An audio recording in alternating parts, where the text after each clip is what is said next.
everyone, welcome back to my channel, and in this video we'll be doing some prompt art. And just as a reminder, here are the topics that I use: character or setting or an animal, the medium, the aesthetic, and the focus type. So I'm going to have my kid randomly draw them. She loves to do this. She likes to see what I'm going to be challenged with, and so I'll have her go ahead and pick the subcategory of each topic. And the first one we get is a person.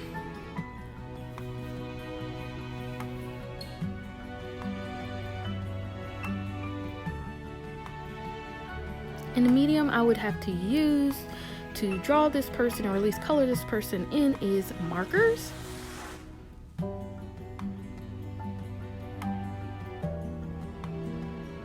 And the aesthetic or the style, whether that's cartoon, realism, or monster, or semi-realism, or there's some other categories in there. So it's going to be cartoon. So far I have to create a person using markers and in the cartoon aesthetic.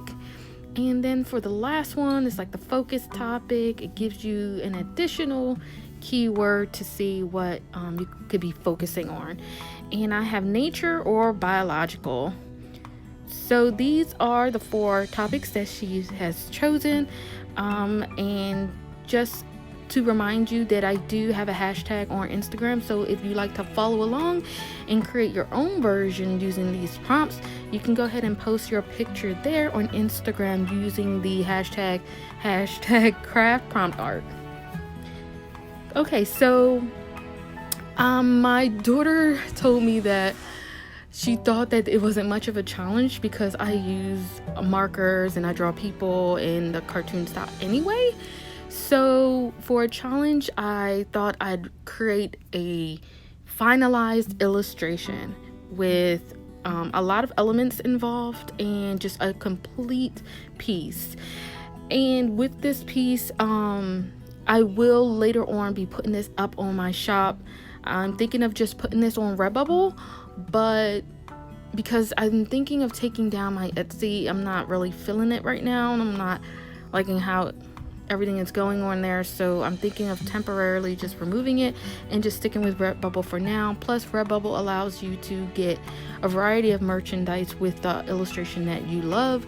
So I kind of like that, even though you don't really make much off of it, but every little bit is something, and I love the variety of items that they provide for you. Okay, moving on. So the idea for this, recently I did go fishing with the family, and I just wanted to do, and since I pulled the nature or biological scene, I cannot talk, I'm so sorry. I thought of a girl fishing, and then I wanted to expand that to camping, and we ourselves have a small Pomeranian, so I thought I might want to include her. And unfortunately on our trip we didn't catch anything, but I thought it would be amazing if this character catches something and just be super excited about it, as well as the dog, because it's dinner and it's just gonna be so yummy and delicious. So in this illustration you'll see that I have placed her in the nature vibe, in the nature elements. She is outdoors. She found a nice secluded spot to set up her camping gear, and she has her backpack, her dog bowl. You'll see that she carries maybe a map and a flashlight. Her tent is already set up, her chair is out, she already has her campfire made, and she's just having a great time with her companion, fishing and hoping to grab something. And I thought it was just a great idea to expand from what I usually do of just making just a single character and maybe a couple elements here and there. I loved how this turned out. It was so beautiful. It was definitely more than I normally do, and I want to try to do more like this. I want to do more complex expanded pieces. Just take my time with them. This did take a few days to do because I'm not used to doing something so elaborate. And I was inspired by the artist Kat Valk when she did her I'm trying to remember what the illustration is called. It's called Mount Everpur, and I thought it was just a beautiful, gorgeous, colorful scene that she made, and I purchased it, and here's a copy of what it looks like.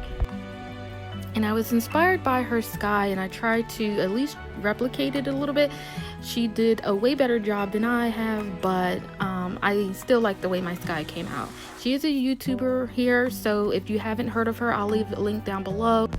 It was an episode that she did where her phone picked out some prompts for her, and I thought it was very good and very entertaining as well.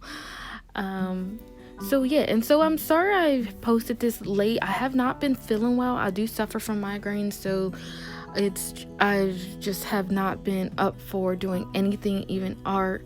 I've sketched this out and inked it, and I was so afraid to ruin it, so it took me a little bit to even get started. And when I finally did, I just fell ill, and I just did a little bit every day to try to get it finished. So it took me about 3 days, but it may have been sooner if I was feeling better.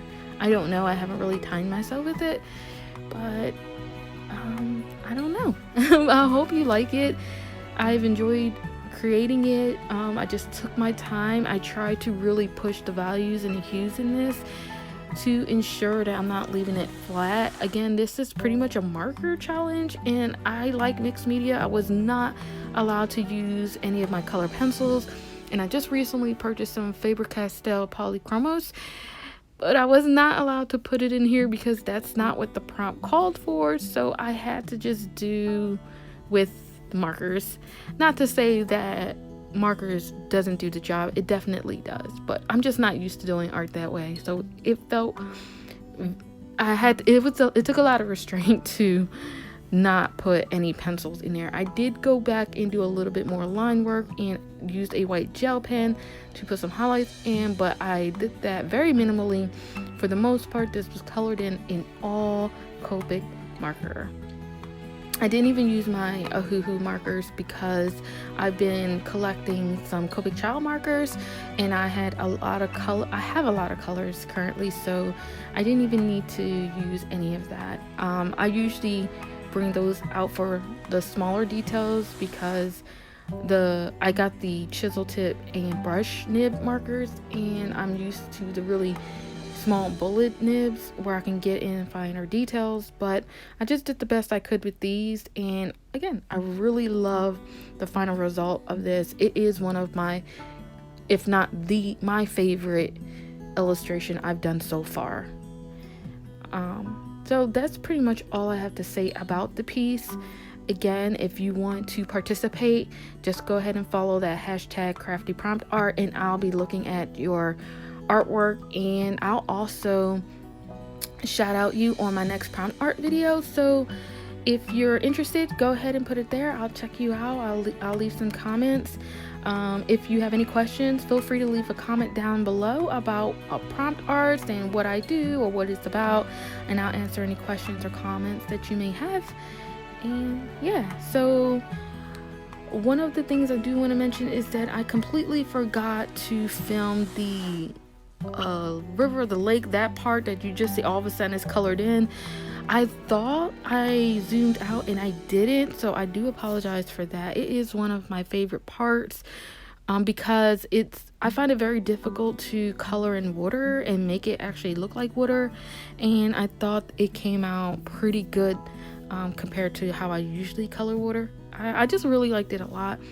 And then I also noticed that the duck is composition, well, not its composition, but its size in relation to like the dog and the small bird on top of the tent. It's very small, so just excuse me for that. Ignore that little flaw that I put in there. Ducks are usually bigger than that, so yeah, my mistake. I do have other future videos I have planned and I'm currently working on. I have a smart box unboxing coming up and some fan art, so if you're interested in any of those, please feel free to go ahead and subscribe to my channel and click that notification bell for when I will be uploading those. If you like this video and you like this illustration, please leave a like and share with any of your art buddies, anyone you think may be interested in my videos. And you can also leave a comment down below on suggestions on what you would like to see. I'm open for anything, and I'll be sure to check those comments out and leave a response or a reply. Other than that, I'll see you in my next video. Bye.